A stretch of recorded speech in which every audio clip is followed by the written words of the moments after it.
When did Halloween begin?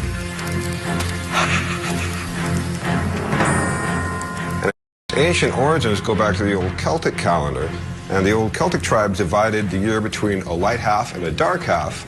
And Samhain, their ancient holiday, was a precursor to our Halloween, and was the beginning of the dark half. What marks Samhain and this transition from light to dark was that time and space became permeable, flexible. And so that spirits, not only of the dead, but of the past or of other realities, could sort of wander into our reality. And humans could wander out and get lost in the other world as well. The veil between life and death was at its thinnest, and the living and the dead could commingle. And that's at the root of all the Halloween celebrations. And they weren't the only ancient culture with creepy traditions. Others also looked to their dead. Many cultures sort of set aside a day or a couple of days to ritually celebrate and recognize the dead. An interesting thing is that you find a lot of them about the same time period. How did these ancient traditions survive into our modern era? In Western culture, they were preserved by, of all people, Christians.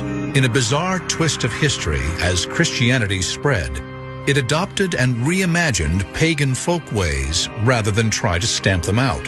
This made it easier to convert pagans. A key pagan festival destined to get a Christian makeover was Lemuria. Of all the different days that they have in the Roman calendar to celebrate the dead, it was the spookiest. So on the Lemuria, what are called the larvae, the ghosts of the departed, would come up and haunt people. To quell the dead, pagan Romans poured milk onto their graves or offered them little cakes. But the church co-opted Lemuria in 609 AD, turning May 13th into All Saints' Day, a day to honor the most holy of dead Christians. It was an attempt to Christianize this very pagan festival, and yet at the same time what it did was it kept a lot of the same themes going. The Christianized version of Lemuria was such a success, they moved All Saints, or Hallows Day, to November 1st, because Samhain fell on the night of October 31st, before All Hallows Day on November 1st. People started calling Samhain All Hallows Evening, the evening before All Hallows Day. This shortened into All Hallows Even, and finally, into Halloween. Well, the popularity of Halloween is part of the cultural acceptance of the images of evil. The fact that we think benignly of witchcraft, of death, of darkness, of terror and fear. It's become so much a part of popular culture that it's a time of gaiety and celebration. It's a fun time. Any kind of witchcraft or sorcery or occult activity will invite demons. There are specific things, and there are things in our culture which people frequently do, such as Ouija boards. That's a very common one, and probably one of the most frequent. Tarot cards, visiting psychics, talking to the dead. Whatever violates the biblical injunctions against divination and seeking to know the unknown is a doorway to demons. My sister wants to throw a Halloween party for the children in our family, but I'm a Christian woman and want to continue to instill these values in my children and grandchild, so I don't let them participate in trick-or-treating or costumes. My family feels like I'm stopping my kids' fun. Will it be wrong to let them go to the party and buy them costumes and just don't let them trick-or-treat? Please help, because I don't want to see them upset. All right, Halloween is a festival for demonic spirits. The whole idea of trick-or-treating, the Druids would go to somebody's house and ask for money, and if they didn't get money, they'd kill one of their sheep. I mean, that was the trick, you know, so I mean, it was serious stuff. And it was also all this business about goblins and jack-o'-lanterns and all that, all comes out of demonic rituals of the Druids and the people who lived in England at that particular time.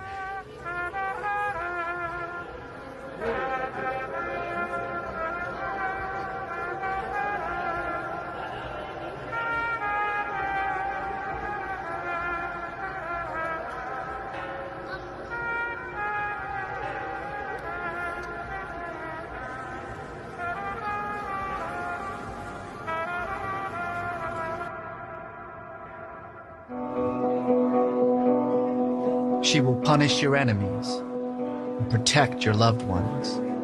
She will give you justice, love, money, and revenge. All you have to do is ask. Men who fear no one tremble before her. She's known by many names. The Skinny Lady, Niña Blanca, the Holy Death, Santa Muerte, a cult for heretics and criminals. Her name is Santa Muerte, Saint Death.